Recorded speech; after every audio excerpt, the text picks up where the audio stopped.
Salut à toi et bienvenue sur cette nouvelle vidéo, ici Spartan accompagné de Leonardus, et cette fois-ci on se retrouve enfin pour cette fameuse vidéo spéciale 10 000 abonnés sur YouTube. Ça y est, on est à 10 000 abonnés. Si tu te rappelles, il n'y a pas très longtemps j'ai fait une autre vidéo pour savoir qu'est-ce qu'on allait faire ensemble pour cette vidéo. Je t'avais demandé de me donner un thème pour faire un speed painting et également de me poser des questions si tu en avais bien sûr. Et vous avez été très nombreux à répondre et merci beaucoup à tous. Vraiment merci beaucoup, j'ai reçu une flopée, une pluie de thèmes, j'ai reçu plus de 150 questions, donc bien sûr je me suis amusé à traiter tout ça, à faire le tri, et on se retrouve donc dans cette vidéo pour fêter ensemble les 10 000 abonnés.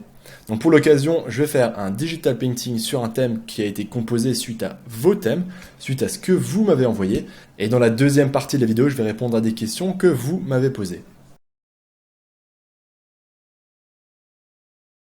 Allez, sans plus attendre, commençons tout de suite. Pour le speed painting, je t'avais demandé la dernière fois dans la vidéo de me donner un thème en 3 parties. Le thème devait être découpé de la façon suivante. On avait un sujet, une action et un lieu.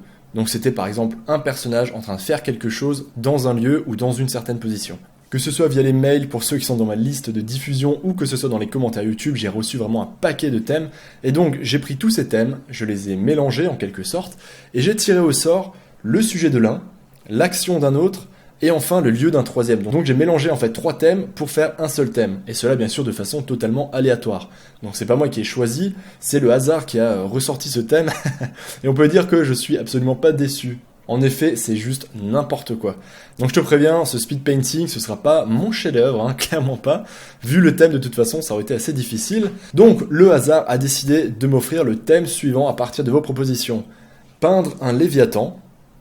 Jusqu'ici, je me dis, ok, c'est cool, un léviathan, donc pour ceux qui savent pas, c'est une créature mythologique, marine, un truc super badass qui annonce la fin du monde, bref, un truc super cool. Du coup, je me dis, bon, bah ça commence bien, je vais peut-être faire un painting qui sera assez cool finalement. Et puis j'ai tiré au sort l'action. Et ça nous donne peindre un léviathan en train de refaire sa coiffure. Ouais, là déjà, tu sens venir le truc qui ressemble à rien. Et troisième partie du thème, c'est à l'extérieur de la station spatiale. Voilà, donc le thème complet, c'est peindre un léviathan en train de refaire sa coiffure à l'extérieur de la station spatiale.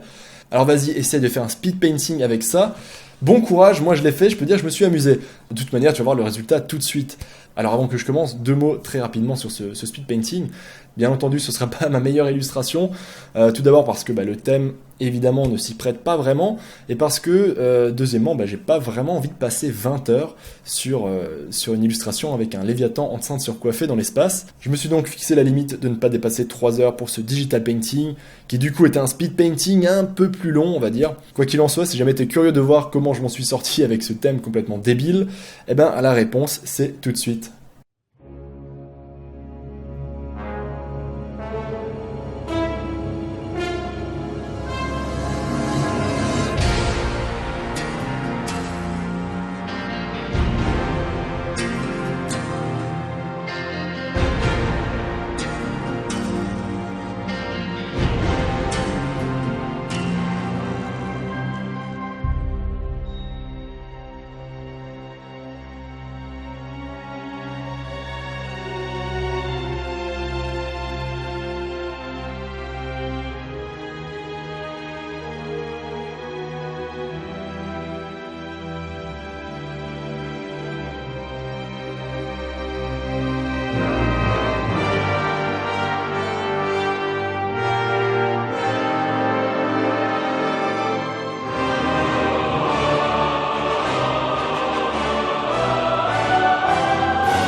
Et voilà, j'espère que cette illustration t'a plu, malgré son thème un peu compliqué à traiter, et puis le fait que, bien sûr, ce sera pas le digital painting de l'année, hein. Allez, sans plus tarder, je te propose de passer à la deuxième partie, où je vais répondre aux questions que vous m'avez tous posées. Tout d'abord, merci à tous ceux qui ont contribué, que ce soit en réponse aux mails dans la liste de diffusion ou que ce soit en commentaire sur YouTube.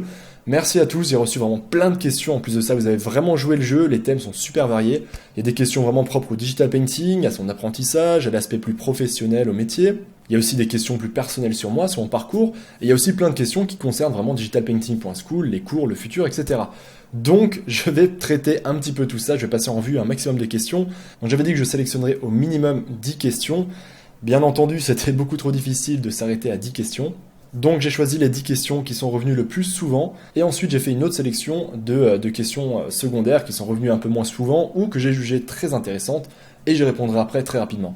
Juste pour info, avant de commencer, je n'ai pas mis les noms des personnes qui ont posé la question à chaque fois, tout simplement parce que pour chaque question, il y avait presque toujours plusieurs personnes qui posaient à peu près la même question, souvent formulée un petit peu différemment. Donc plutôt que de paraphraser ou alors de marquer à chaque fois 10 pseudos, ce qui m'aurait pris plusieurs heures, je me suis dit que j'allais tout simplement passer les noms à la trappe et me concentrer plutôt sur les réponses. Question 1. Plusieurs concept artistes dans les interviews passent pratiquement leur vie dans le dessin. Pouvons-nous devenir concept artistes si nous passons uniquement 3 à 5 heures sur le digital painting par jour? Et ma réponse est que oui, oui, bien sûr, 3 à 5 heures par jour, c'est déjà énorme, surtout si tu le fais tous les jours, bien sûr. Donc ça, c'est vraiment déjà une très très bonne moyenne. Pour être honnête, lorsque moi j'ai appris le digital painting, mois après mois, année après année, je ne passais carrément pas 3 à 5 heures par jour tous les jours à pratiquer le digital painting. Si c'était le cas, je pense que j'aurais atteint mes objectifs facilement 2 à 3 fois plus vite. Donc oui, 3 à 5 heures par jour, c'est vraiment très bien. Si tu arrives à te concentrer 1 à 2 heures par jour sur la pratique du digital painting, en faisant des exercices, des choses vraiment adaptées, et en travaillant de manière intelligente, nul doute qu'en quelques mois, tu feras déjà de très gros progrès et que tu vas progresser de manière constante et régulière. Voilà, donc je te conseille au moins 1 à 2 heures par jour, bien sûr, lorsque tu le peux. Pour moi, les petites sessions de 20 minutes, 30 minutes par jour, pour moi, c'est pas suffisant. Je pense qu'il faut vraiment du temps pour rentrer dans l'activité, pour se concentrer et en ressortir le maximum. Donc, vaut mieux privilégier au minimum 1 heure. Et après, il n'y a pas vraiment de maximum, hein. Faut juste pas se surmener non plus, bien sûr.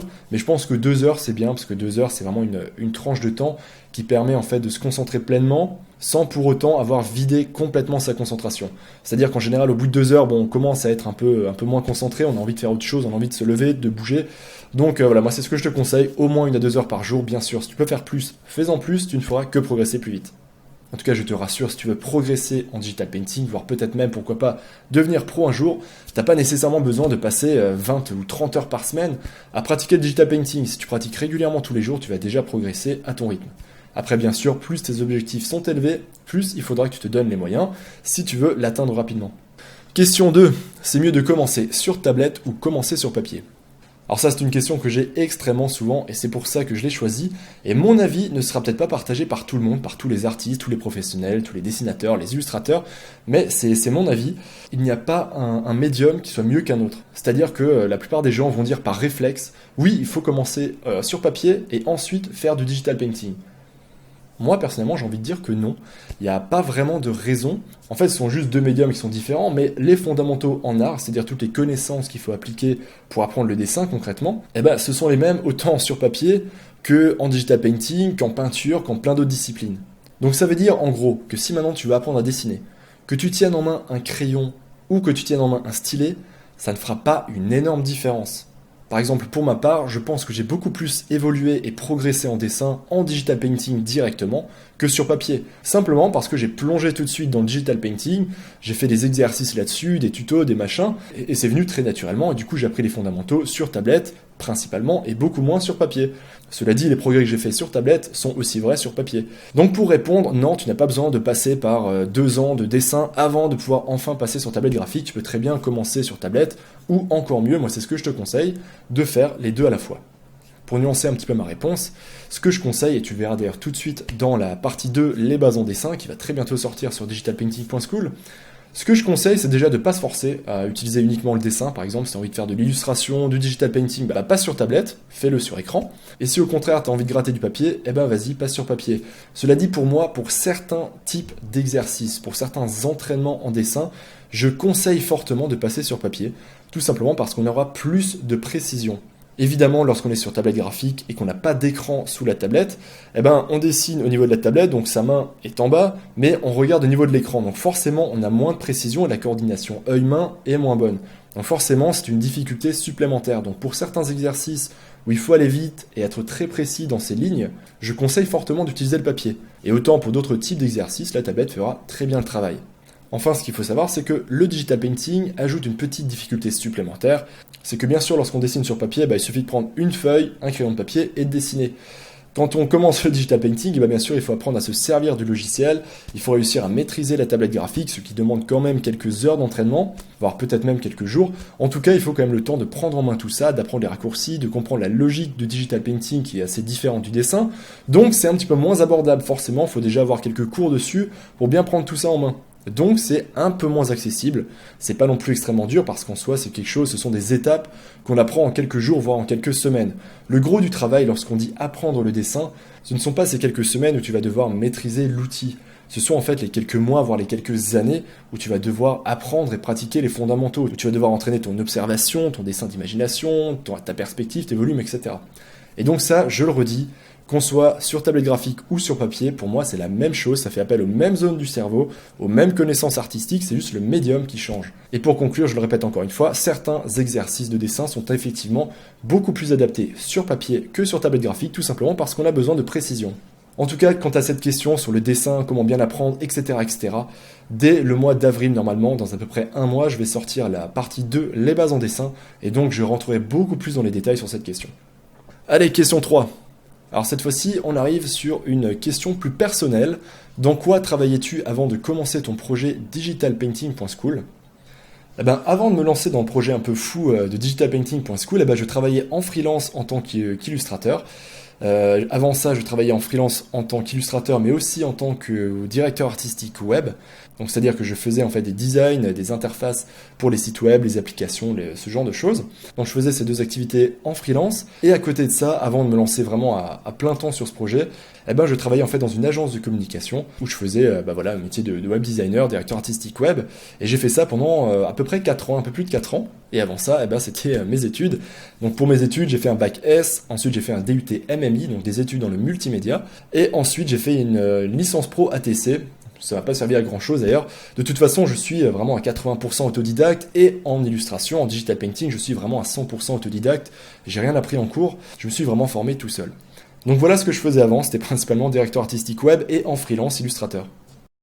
Question 4. Avant, tu travaillais dans le web. Qu'est-ce qui t'a donné le déclic pour tout plaquer et te lancer pleinement dans le painting ? C'est une question intéressante. Le déclic, je pense qu'il y a eu plusieurs déclics en fait. Je pense que c'est une succession de petites choses. La première, c'est tout simplement que j'avais un peu fait le tour de mon métier. En plus de ça, sur la fin, j'étais vraiment très très lassé. Pas directement par le métier qui en soi me plaît toujours, c'est quelque chose que je pourrais encore faire, mais plus par la forme, on va dire. C'est-à-dire que c'est plus l'aspect de travail en agence de communication qui me plaisait pas. C'était aussi énormément en raison des clients. Parce qu'il faut savoir qu'un projet web avec un client, c'est 3 fois sur 5 difficile, épuisant, parce que le client ne comprend pas très bien le métier, le client est fatigant, le client est têtu, et puis après l'autre grosse raison, c'était aussi les chefs de projet avec qui je travaillais, puisque si t'as pas un très bon chef de projet, malheureusement le projet, ça devient n'importe quoi, et c'est ce qui se passait très souvent, donc ça finit par m'user, me fatiguer, et puis tout simplement, je pense que la raison principale, c'est que tôt ou tard, de toute façon, je serais allé à fond dans l'illustration, parce que simplement, c'est la chose pour laquelle je suis le plus passionné. C'est-à-dire que j'adore le web, j'adore l'UI, l'UX design, mais c'est vrai que l'illustration, le matte painting, le digital painting, c'est quand même vachement plus créatif. C'est quand même ça ce qui m'a vraiment passionné en tout premier à l'époque. J'avais envie de me lancer dans un nouveau challenge, voilà, j'étais un petit peu lassé, j'avais envie de me lancer là-dedans. Parallèlement à ça, juste au même moment, on va dire quelques mois avant, c'est vrai que mon activité en freelance commençait aussi à prendre de l'ampleur. C'est-à-dire que j'avais bien progressé assez vite, je commençais à avoir des clients, des demandes de devis assez régulières. Donc je me suis dit, allez, on va se lancer dans un truc un peu fou tant qu'à faire. Peut-être qu'on va pas faire que du freelance, peut-être qu'on va aussi faire un autre truc encore plus cool, du type digitalpainting.school, et c'est là que l'idée m'est venue. Et c'est lorsque j'ai reçu un énième mail d'une personne qui me demandait par où commencer le digital painting, comment faire, quel tuto utiliser, si j'avais des liens, etc. C'est là que je me suis dit, il y a vraiment quelque chose à faire. Là, les gens sont tous perdus, ils savent pas par où passer. J'ai pas envie que les gens galèrent comme moi j'ai galéré en passant des années à apprendre, en cherchant des trucs en anglais, etc. En plus de ça, j'ai toujours adoré partager ce que je savais faire des tutoriels, etc. Ça a toujours été une passion pour moi, j'ai toujours adoré ça, transmettre mon savoir. Et c'est un peu naturellement, j'en suis venu à me dire, bon bah, et si maintenant je lançais un projet un peu dingue de créer la première école en ligne et communauté sur le digital painting, histoire qu'on ait vraiment enfin un site, un nouveau site en français pour apprendre le painting avec des vrais cours, et j'insiste bien, pas des simples tutoriels, mais des vrais cours, un vrai programme à suivre pour tout apprendre dans l'ordre. Voilà, dans les grandes lignes, c'est à peu près ça mon parcours personnel, donc c'est rien d'incroyable. Voilà, donc au final, j'ai quitté un emploi qui était très stable, avec de très bonnes conditions, pour me lancer un petit peu dans l'inconnu, voilà, lancer ce nouveau projet, tout simplement parce que voilà, je sentais que c'était le moment, j'avais envie d'un projet vraiment passionnant, stimulant, motivant. Et donc lorsque j'ai senti que c'était le bon moment et qu'il le fallait tout simplement, eh ben, je me suis lancé et j'ai lancé le truc. Question 5. Combien de temps as-tu galéré, si c'était le cas, avant de devenir l'artiste que tu es aujourd'hui ? Alors ça, c'est une question d'Ouzagi de la Lune. Alors oui, clairement, j'ai galéré. J'ai galéré pour apprendre le digital painting, c'était long, c'était pas facile. Bien sûr, j'ai appris tout seul voilà, les bases en dessin, la technique, les fondamentaux, etc., etc. Donc c'était assez long. Pour ma part, j'ai mis plusieurs années parce que justement, j'ai dû un petit peu glaner tout ce que je trouvais sur le web. J'ai fait plein de petits tutos, j'ai essayé de comprendre un petit peu quelles connaissances, à quel endroit, pourquoi est-ce que je bloquais. Donc forcément, ma progression a été vraiment très très lente. Et c'est d'ailleurs ça qui m'a vraiment poussé à créer digitalpainting.school par la suite. C'est parce que c'est super compliqué à apprendre si on n'a pas justement des bons cours, des bonnes explications dans l'ordre, etc. Alors moi j'ai commencé en terminale, cela dit au début c'était vraiment juste un simple hobby, je découvrais le digital painting. Donc pendant 2-3 ans je faisais peut-être une petite illustration dans le mois, un petit dessin, je me suis pas du tout mis de façon sérieuse, donc c'est vraiment ça qu'il faut comprendre, c'est que pendant plusieurs années au début, j'en ai fait vraiment de temps en temps, quand j'en avais envie sur mon temps libre, je me suis pas vraiment fixé d'objectif, et en fait je croyais pas vraiment qu'un jour je pourrais devenir professionnel, gagner ma vie grâce à ça, et je pensais pas que j'avais le talent pour. Et en fait au bout de plusieurs années, au bout de facilement 4-5 ans, c'est là où je me suis dit, finalement je vois que je progresse, je vois que je suis pas mauvais, je vais peut-être essayer de passer à la vitesse au-dessus, et si maintenant je me donne vraiment les moyens, que je me donne à fond, est-ce que je peux réussir à atteindre un vrai niveau? Est-ce que je peux devenir pro? Et c'est là où je me suis mis de façon un peu plus sérieuse. Donc là, forcément, j'ai continué à décrypter les digital paintings de ceux que j'aimais, à suivre des vidéos, à essayer de trouver des tutos un petit peu de bon niveau pour essayer de progresser. Et c'est donc comme ça que j'ai réussi à progresser petit à petit. Bien sûr aussi parce que j'ai reçu beaucoup de critiques de la part d'artistes vraiment talentueux et très sympas. Donc ça m'a beaucoup aidé à progresser. Et donc, en tout, combien de temps j'ai galéré? C'est difficile à dire. En gros, je fais du digital painting depuis à peu près... on va dire depuis bien 9 ans, à peu près 9 ans on va dire, mais pendant les nombreuses premières années en fait je pratiquais de façon vraiment très disparate, donc on peut pas vraiment dire que j'ai galéré parce qu'au début j'avais pas vraiment d'objectif. Voilà, je sais pas trop si ça répondra à cette question, mais ça pourra peut-être en éclairer plusieurs. Je pense que la chose vraiment importante à retenir dans cette leçon, et c'est humblement la leçon que moi j'en ai tirée, et du coup je la partage avec toi, c'est que j'ai vraiment commencé à progresser 2 fois plus vite à partir du moment où je me suis dit, peut-être que je peux devenir un vrai artiste, peut-être que je suis un artiste, et que je peux devenir bon. Peut-être que si je me mets à fond, je peux y arriver. Et une fois que j'ai eu cette prise de conscience, que j'ai pris le risque de m'investir à fond et de vraiment me donner une chance, c'est là où j'ai commencé à progresser vraiment très vite. Et là, en l'espace d'1 an ou 2, j'ai fait vraiment une très très grosse progression. Et c'est là où j'ai commencé ensuite à avoir des demandes de devis, des clients, etc. Question 6. Alors là, il y avait plein de questions par rapport aux événements en fait liés à digitalpainting.school.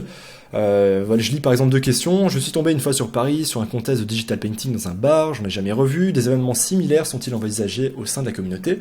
Ou bien une exposition de manière à populariser cette discipline? Comptes-tu faire des rencontres entre la communauté digitalpainting.school dans des conventions, etc.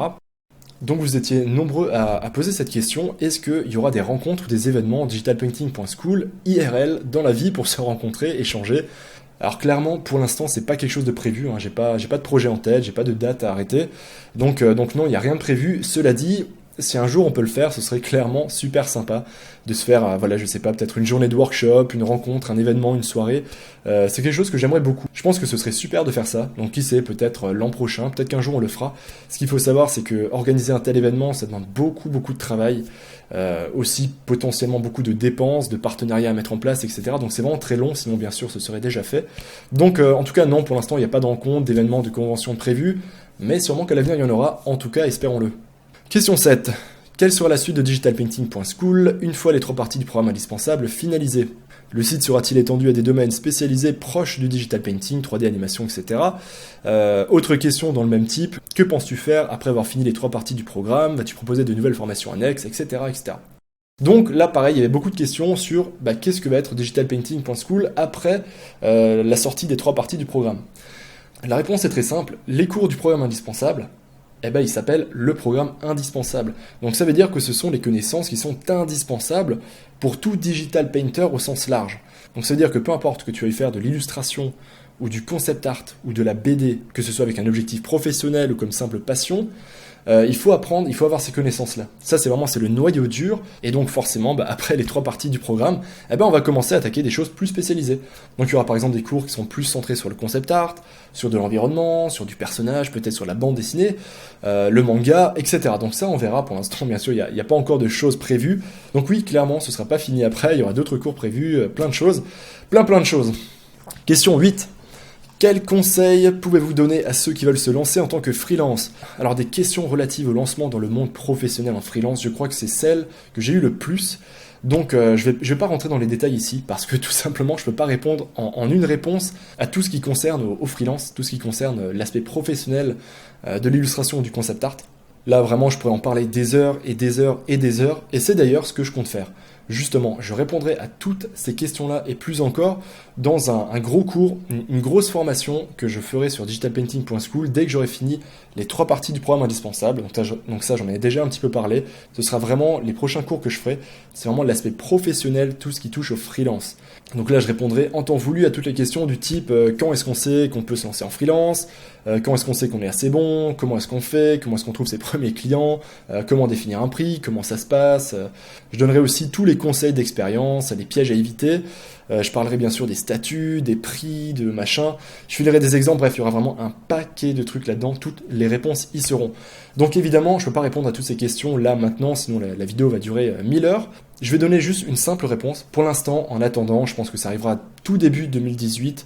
Je sais, c'est encore long, mais patience, l'année 2017 va passer super vite. En attendant, je vais répondre quand même à cette question en donnant une seule réponse. Très simple, mais crois-moi, c'est la meilleure que je puisse te donner. Si ton objectif est de te lancer en freelance, que ce soit en concept art, en illustration, en animation, peu importe, si ton objectif est d'être un pro, pour l'instant, la seule chose qui est importante et la seule qui doit utiliser 100% de ton énergie, c'est d'améliorer ton art. Mais oui, c'est clair. Travaille tes compétences, travaille ton talent, deviens meilleur, progresse, jusqu'à obtenir justement un niveau professionnel. Lorsque tu seras devenu assez bon, là tu pourras te poser plein de questions. Donc plutôt que de rêver, d'être dans les hypothèses et les machins, concentre-toi jour après jour sur ton travail, essaie de devenir meilleur dans ce que tu fais, garde ton objectif en tête et avance comme ça. Et comme j'ai dit, toutes les réponses suivantes, j'y répondrai dans un cours dédié. Question 9. Peut-on véritablement commencer le programme DP School même si on débute totalement en dessin? Les cours et les exercices peuvent-ils être suivis même si on ne sait pas vraiment dessiner? Voilà, alors autant te le dire, cette question je l'ai toutes les semaines par email, par message, etc. Donc forcément il fallait qu'elle soit là-dedans dans cette sélection. Oui, clairement, oui, on peut s'inscrire sur DP School, on peut apprendre l'illustration, on peut commencer le programme, tout cela, même si on est un débutant complet, même si on débute de zéro, qu'on ne sait pas du tout dessiner, qu'on n'a jamais eu de cours de dessin, c'est justement le but de l'école en ligne, c'est justement le but du programme indispensable, c'est vraiment de te donner toutes les connaissances nécessaires et de te les faire pratiquer avec des exercices, peu importe ton niveau, que tu sois débutant complet ou intermédiaire, histoire que tu progresses.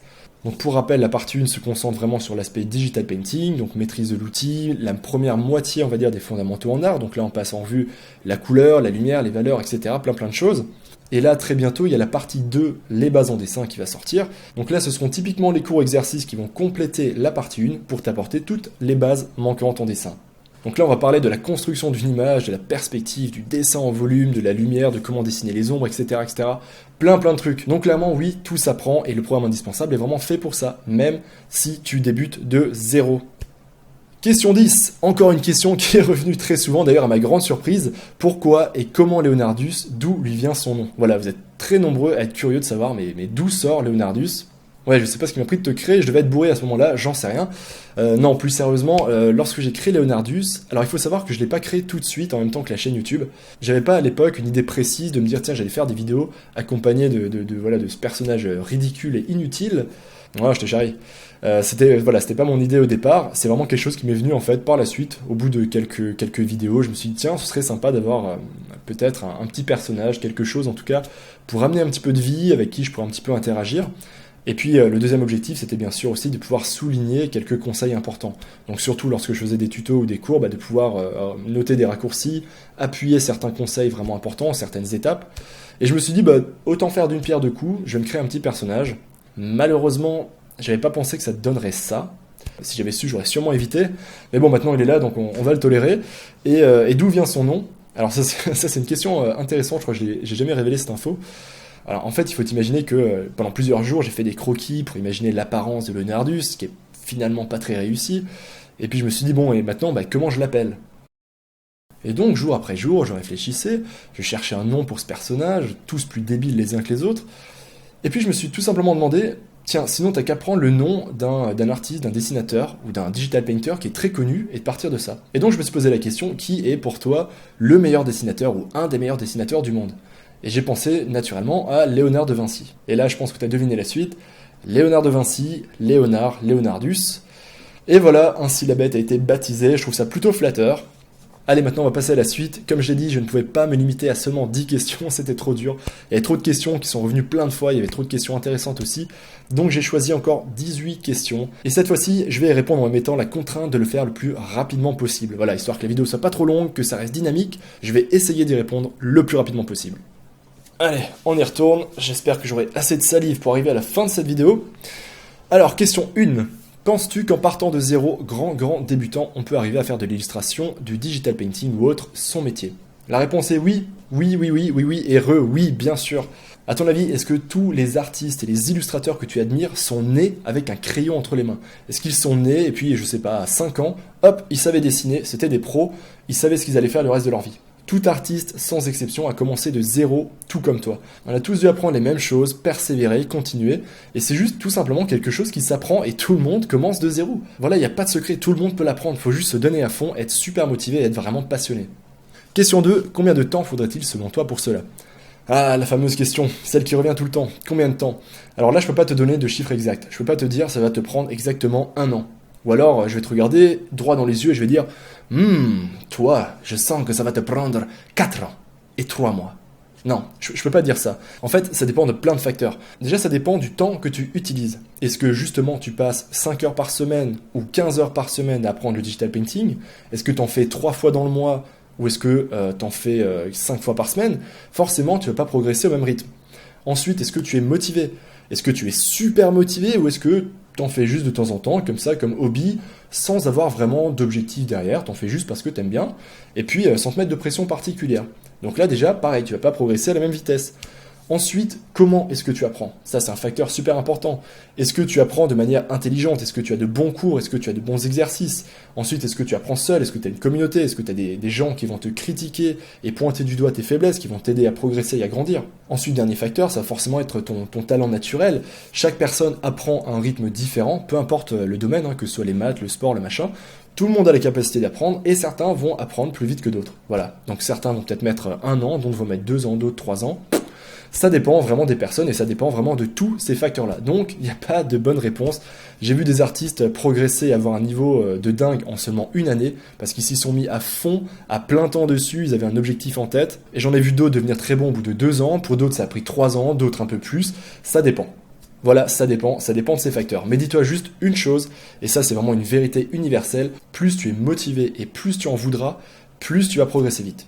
Voilà, parce que forcément, tu auras un objectif, donc tu vas être beaucoup plus stimulé, c'est-à-dire que tu vas être plus concentré, tu vas aussi forcément dédier plus de temps à cette activité, et donc tu vas progresser beaucoup plus vite. Quelle est la date de sortie du programme, la partie 2, les bases en dessin? Eh ben normalement, sauf s'il y a une catastrophe extraordinaire comme je sais si bien les attirer, ça devrait sortir le mois prochain, fin du mois d'avril. D'ailleurs, pour te faire patienter, voici un micro-teasing de quelques secondes de ce qui t'attendra.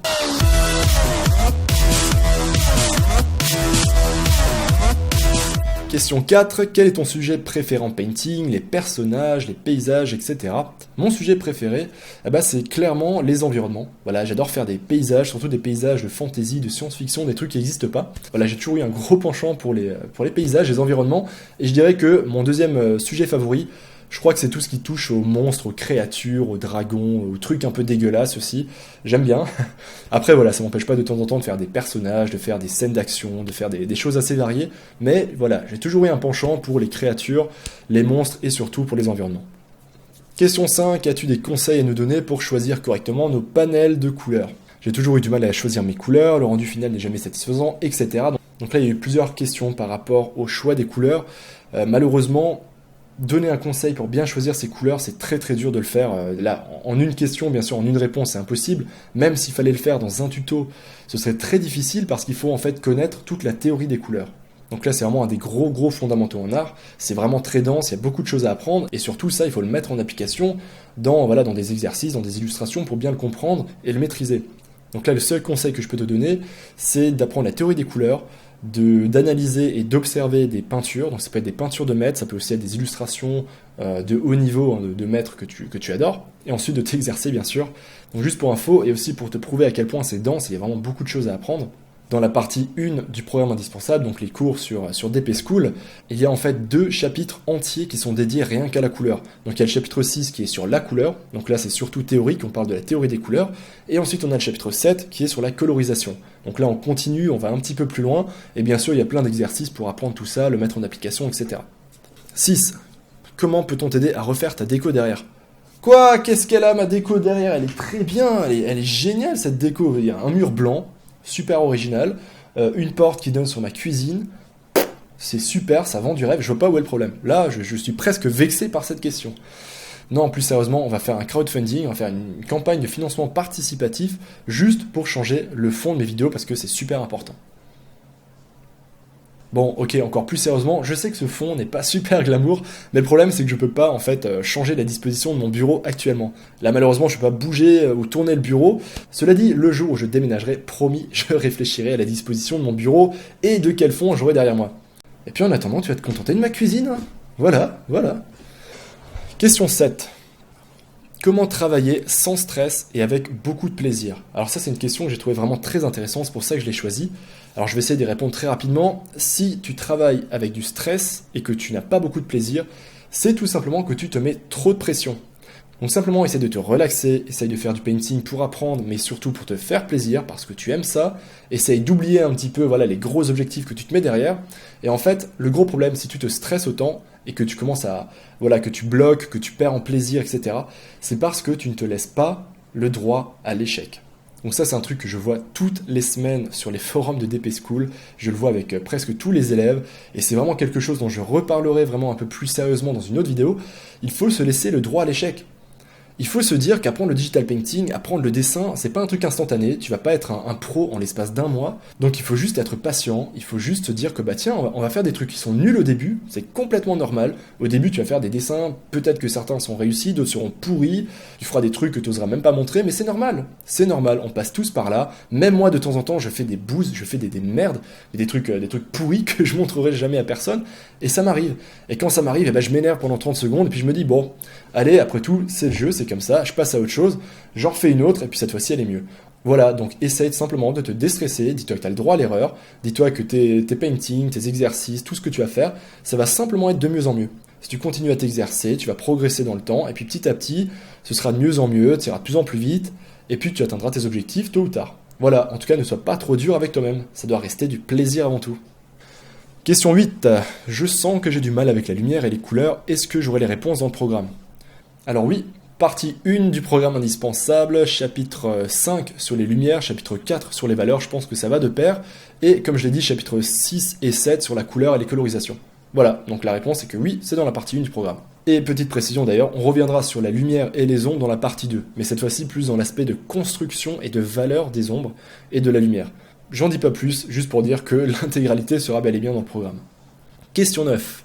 Alors ça, c'est une question que j'ai trouvée vraiment très intéressante et très pertinente. Est-ce que le fait de faire plein d'études ne risque pas parfois de nous rendre trop dépendants des images de référence et de brider notre imaginaire ? Alors en version courte, la réponse est non. En version un peu plus développée, faire des études, ça ne va jamais t'apporter des points négatifs. Jamais. Les études, c'est vraiment le meilleur exercice pour progresser et tu vas toujours apprendre quelque chose si tu les fais bien. Donc non, c'est pas faire des études qui va te rendre dépendant des images ou brider ta créativité, c'est plutôt tes blocages et ton manque de certains fondamentaux qui te bloquent et te rendent dépendant d'images. C'est pour ça qu'en général, on arrive beaucoup mieux à dessiner lorsqu'on copie une image que lorsqu'on fait quelque chose d'imagination. Voilà, c'est totalement normal, c'est parce qu'il y a d'autres fondamentaux qu'il faut apprendre et il faut bien sûr beaucoup s'exercer. Donc clairement, une étude, ça va toujours te permettre d'apprendre et de t'améliorer, bien sûr, mais ça ne va jamais te rendre trop dépendant ou plus mauvais que tu ne l'as été. C'est juste que si tu as du mal avec le dessin d'imagination et que tu veux le développer, eh ben il te faut simplement les connaissances qui te manquent. C'est juste que tu as des blocages que tu n'as pas encore surmontés ou alors que tu n'as pas encore assez exercé. Je me permets de faire encore une fois un parallèle avec les cours du programme indispensable. C'est pour ça que dans la partie 1, en fait, la majorité des exercices sont basés plus sur du dessin d'observation, justement, donc avec beaucoup d'études, etc. Et la partie 2, qui concerne les bases en dessin, est vraiment propice, justement, au dessin d'imagination, où justement, on va se détacher des photos, des études, etc., pour petit à petit amener ses propres idées, ses propres volumes, ses propres dessins d'imagination. Voilà, c'est juste que ça fait appel à d'autres connaissances, il y a plein de choses qu'il faut apprendre dans l'ordre, comme la perspective, les volumes, les proportions, etc., etc., plein de choses. Il faut juste les apprendre et dans l'ordre, mais les études, c'est toujours bon à faire, peu importe ton niveau, et non, ça ne va pas brider ta créativité. Dis-toi juste qu'il y a d'autres exercices qui sont faits, eux, pour ça, et qu'une étude, c'est bien sûr pas le but. Question 10. Comptes-tu, sur le long terme, recruter d'autres professeurs, formateurs pour faire les cours du programme indispensable ?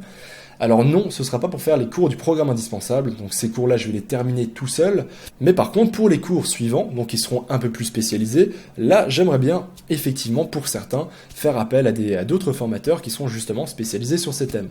Voilà, donc ça c'est vraiment quelque chose que j'aimerais mettre en place, peut-être qui sait pour l'année prochaine. Cela dit, je ne peux pas garantir que ce sera le cas, parce que trouver des formateurs, c'est extrêmement difficile. Il faut quand même que ce soit des artistes de très bon niveau, qui soient très pédagogues, et surtout qui soient prêts à s'investir tout comme moi, pendant plusieurs semaines à temps plein pour enregistrer des cours vraiment conséquents. Ça demande énormément de temps, et je sais que si on regarde du côté des professionnels francophones, il y aura très peu de monde qui sera capable de le faire, c'est-à-dire de se libérer autant de temps, ou tout simplement qui en aura envie. Donc clairement, en tout cas, moi oui, j'en ai envie, et j'espère que ça se fera, mais je peux pas le garantir, ça, l'avenir nous le dira. Alors ensuite, question 11, c'est une question qui m'a été posée plusieurs fois, qui a été tournée de différentes manières. En gros, c'est est-ce que je me destinais à fonder une école en ligne et à faire des cours ? Par exemple, ça a été formulé de la manière suivante, avec ta maîtrise du painting, qu'est-ce qui t'a fait ouvrir une école au lieu de te consacrer à 100% sur des projets pro ou des commandes, etc. Clairement, non, je ne me destinais pas à fonder une école en ligne, à faire des cours, à former les autres. J'ai toujours adoré, cela dit, faire des tutos, partager mes connaissances, mes coups de cœur. C'est pour ça que j'avais créé designspartan.com, mon blog depuis déjà 9 ans. Donc j'ai toujours eu en fait cette soif de partager mes connaissances. Je pense juste que je suis arrivé à un point dans ma vie où j'avais besoin d'un nouveau challenge, de quelque chose de vraiment super motivant, qui me plaisait vraiment de manière vraiment intrinsèque. Et ça coïncidait simplement avec ma passion pour le digital painting. Et en même temps, il y avait une vraie demande, il y avait des gens qui étaient perdus, qui ne savaient pas par où commencer. Donc c'est là où je me suis décidé de me lancer. Voilà, c'était pas du tout un truc dans lequel je me destinais, c'était pas non plus une vocation. Et qu'est-ce qui m'a fait finalement ouvrir cette école en ligne plutôt que de continuer ma carrière en freelance ? C'est une bonne question. Je pense que déjà, comme j'ai dit, c'est parce que j'adore partager, j'adore former les autres, aider les autres. Ensuite, deuxième point, en toute honnêteté, c'est bien sûr aussi pour avoir une certaine indépendance financière. Simplement, voilà, être sur mon propre projet et gagner ma vie sur un projet qui me passionne, qui me motive tous les jours, et qui en plus permet d'aider les autres, tant mieux, c'est parfait. Et troisième point, autant j'adore vraiment le concept art et l'illustration en freelance, et si je pouvais encore en faire, j'en ferais encore, mais mine de rien, on travaille toujours sur le projet de quelqu'un d'autre. Voilà, on fait une illustration pour un client, pour son projet, et finalement c'est jamais son projet à soi, il y a toujours des contraintes, c'est juste pour une seule personne, pour un seul client. Et là, je me suis lancé dans un projet qui est notre projet à tous, tous ceux qui l'ont cofondé, mais dont je suis à la tête, évidemment, et qui en plus de ça n'est pas juste une relation à sens unique avec une personne, un client. C'est-à-dire que là, je me sens utile à beaucoup plus de personnes que juste, peut-être quelques clients dans l'année. Et là, je suis utile à plusieurs centaines, voire plusieurs milliers de personnes. Donc ça aussi, c'est vachement important, c'est que du coup, je touche plus de monde, et simplement ce que je fais a un peu plus de sens. Voilà, je sais pas si c'est très clair, même pour moi c'est pas super clair, mais en gros j'adore le freelance, j'adore ça, mais je crois que j'aime encore plus en fait, former les autres et quelque part avoir ce projet qui me motive tous les jours. Voilà. Question 12. Ouais, vous étiez nombreux aussi à poser cette question. Est-ce que digitalpainting.school sera un jour une école physique ? Pour faire très court, la réponse est non. Non, clairement, je vois pas l'intérêt, je vois pas pourquoi ce serait le cas. Je pense que c'est très bien de manière virtuelle et dématérialisée comme ça. Après, qui sait, peut-être que dans 10 ans ou 15 ans ce sera le cas. Il faut jamais dire jamais. Mais en tout cas, non, c'est clairement pas prévu. Question 13, quand on achète un cours, est-ce qu'on l'a sur une durée limitée ou non? Alors celle-là aussi on me la pose presque toutes les semaines. Si sur le site tu achètes un cours ou que tu achètes carrément le programme indispensable, enfin une partie du programme, bien sûr la durée est illimitée. Une fois que le produit est acheté, il est à toi, c'est sur ton compte à vie, il ne bougera pas. Tu as juste à te connecter et puis tu retrouveras tous tes cours, tu peux les suivre comme ça à ton rythme, tu peux revenir dessus dans 6 mois, dans 2 ans si tu en as envie, ça ne changera rien. Question 14. À quel âge as-tu eu ta toute première tablette graphique? Quelle marque était-ce? J'ai eu ma première tablette, comme je l'ai dit, je crois que j'étais en terminale, donc je devais avoir 17 ans. Je crois que je devais avoir 17 ans et c'était une Wacom Bamboo Fun. Voilà, donc c'était tout petit, c'était en plastique, ça offrait pas des super performances. Donc j'ai gardé ça, j'ai fait mes premières armes dessus pendant je ne sais même plus combien de temps, mais j'ai assez vite changé en fait pour une Intuos Pro 3, je crois que c'était 3ème génération à l'époque. Voilà, question suivante. Est-ce que exercer un autre médium artistique t'intéresserait beaucoup? Par exemple la sculpture, l'animation, surtout pas l'art contemporain. Donc ça m'a fait sourire. Oui, clairement. D'ailleurs c'est une idée qui est assez récente, hein, ça a germé dans mon esprit il n'y a pas très longtemps. Mais ouais, il y a clairement un médium que j'aimerais bien tester un jour. Et il s'agit en fait de la peinture à l'huile. J'aimerais bien un jour tester la peinture à l'huile, alors pas tout de suite. Voilà, un peu plus tard, je pense lorsque j'aurai vraiment atteint le niveau que je vise en digital painting, je passerai peut-être un petit peu à l'huile. Cela dit, j'ai pas envie non plus d'attendre trop longtemps, j'ai pas envie que ce soit mon activité de retraité, bien que j'ai rien contre les retraités bien sûr. Donc ouais, clairement, sûrement un jour je toucherai à la peinture à l'huile. Question 16. Est-ce que tu t'es personnellement fixé une date pour l'ouverture de la 3e partie du programme? Alors pour rappel, la partie 3 du programme indispensable, ce seront les techniques avancées en digital painting. Et oui, j'ai prévu une date. Alors c'est pas une date précise bien sûr, c'est une date approximative, ce sera pour la fin de l'année 2017. Donc là je finis d'enregistrer la partie 2 qui va être mise en ligne très bientôt. Ensuite je vais faire une petite pause parce qu'il faut savoir que voilà, l'enregistrement de ces cours c'est extrêmement intense, c'est vraiment énormément de travail, c'est très épuisant. Donc je vais faire une petite pause. Voilà, peut-être d'1 mois ou 2, je vais faire des cours gratuits, des vidéos, etc. Et après ça, cet été, je reprends, j'attaque la partie 3. Ça me prendra, je pense, autant de temps que la partie 1 et 2, c'est-à-dire à peu près entre 4 et 6 mois à temps plein, ce qui est quand même assez énorme. Donc, fin d'année, ça devrait sortir. Voilà, je peux pas être plus précis que ça, octobre, novembre, décembre. J'espère que ce sera dans ces eaux-là s'il n'y a pas de retard. Allez, avant-dernière question, est-ce qu'il faut apprendre par cœur l'anatomie humaine pour pouvoir dessiner de bonnes proportions? Oh, heureusement pour toi, non. Il ne faut pas apprendre par cœur l'anatomie humaine, car sinon ça te prendrait des années. Ce serait extrêmement long, car apprendre par cœur l'anatomie humaine, ça veut dire qu'il faut connaître tous les muscles, tous les tendons, tous les os. Il faut connaître à chaque fois leur forme, leur structure, savoir où est-ce qu'ils se rattachent, savoir de quelle manière ils bougent, ils se déplacent, ils changent de forme en fonction du mouvement, etc. Donc l'anatomie, c'est un truc extrêmement complexe, extrêmement riche, extrêmement long à apprendre si on veut vraiment le maîtriser. Cela dit, je te rassure, si ton objectif c'est de faire des personnages juste à peu près corrects, qui ont à peu près des proportions humaines, eh ben il suffit simplement d'apprendre justement les proportions. Donc ça s'apprend, c'est un petit chapitre à part. T'apprends les proportions, t'apprends les bases en anatomie, voilà, donc juste certaines bases, histoire de comprendre comment fonctionne un muscle, comment est-ce que ça se place, comment est-ce que ça bouge, etc. Donc pour info, on verra d'ailleurs ça dans la partie 2, les bases en dessin, donc il y aura 2 chapitres sur les personnages. Donc il y aura un premier chapitre sur les proportions et un deuxième chapitre sur les poses dynamiques et sur les bases en anatomie, mais vraiment les bases. Et voici l'heure de la question philosophique postée par Bernard II. Vers quelle direction philosophique essentielle souhaiterais-tu voir évoluer le genre humain? Je te remercie Bernard II pour cette question fort intéressante à laquelle je vais tâcher de répondre de manière très très courte et concise car bien entendu nous ne sommes pas là pour faire une dissertation de philosophie et en discuter pendant des heures et des heures. Donc pour rester très clair et très concis, ma réponse va être très nietzschéenne finalement. Je souhaiterais vraiment que la direction philosophique que prenne le genre humain soit en fait celle du surhomme quelque part, c'est-à-dire soit vraiment cette quête de se surpasser, cette quête de l'évolution, de l'apprentissage sans fin quelque part. Toujours chercher à être meilleur, voilà, un meilleur être humain et également aider les autres à eux aussi atteindre ce stade. Voilà, je pense que si chaque individu portait en soi ce germe et cherchait à atteindre ses plus hautes espérances, le monde serait sûrement un monde bien meilleur, avec beaucoup moins de conflits, beaucoup moins de problèmes qui n'ont même pas lieu d'être. Et je pense qu'on s'en porterait tous pas plus mal. Après, bien sûr, cette réponse est très simpliste, très cartésienne, il faudrait que je la nuance, mais j'ai pas le temps pour ça, c'est pas le but de la vidéo, donc j'espère que cette très courte réponse te suffira. Sur ce, je retourne à ma petite lecture. Et voilà, cher artiste, fin de cette vidéo. J'espère que ce soupir de contentement t'a plu. Il me reste plus beaucoup de salive, donc je vais terminer très rapidement cette vidéo. Merci à tous encore une fois d'avoir participé avec moi à cette vidéo, d'avoir filé des thèmes, des questions auxquelles répondre. C'est vraiment cool. J'ai vraiment terminé cette vidéo sur un long remerciement pour remercier non seulement bien sûr ceux qui ont contribué à cette vidéo, qui ont soumis des thèmes, des questions, mais aussi à tous ceux qui ont permis l'élaboration de digitalpainting.school, qui permettent aussi du coup à cette chaîne YouTube d'être alimenté. Donc merci à tous, merci à tous les membres, tous les passionnés, tous ceux qui me suivent depuis le début, certains depuis des années. Donc vraiment merci à tous. C'est pour vous que je me lève, c'est pour vous que je donne le meilleur de moi-même tous les jours. Et je pense sincèrement que j'ai une chance immense d'être là où j'en suis, de pouvoir travailler pour vous, avec vous, sur DP School.